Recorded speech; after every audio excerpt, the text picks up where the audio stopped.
এভাবে যদি গাড়িগুলো ভাঙতে থাকে ভাই, আপনারাই বলেন আমরা কি করে খাবো, কি করে চলবো? এরা যে এভাবে গাড়িটা ভাঙতে আছে, এটা কি ঠিক হইতেছে?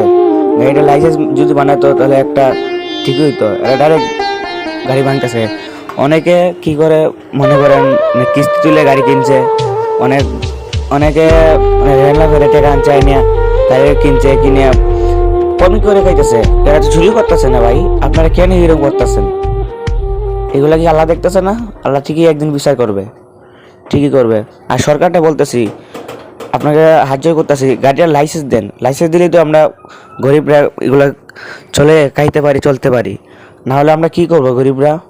আপনারই বলেন, বলেন কি করবো আমরা? আমরা কোনো করার কিছু নাই। দেখেন বাড়িতে এত হাত জোর করে বলতেছে, এরপরে তাই না গাড়ি ভাঙতেছে, বলতেছে কি ভাই আমি আর এই রাস্তায় জীবন হামু না, জীবন আইমু, এরপর আমার গাড়িটা সাইডা দেন, রাস্তায় হাইমু না, এই রোডের জীবন আইমু না।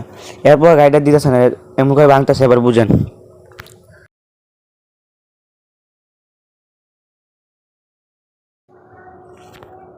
আমার তো ভাই এগুলো দেখে অনেক খারাপ লাগতেছে, অনেক কষ্ট লাগতেছে, কারণ আমি নিজে একজন রিক্সা শ্রমিক।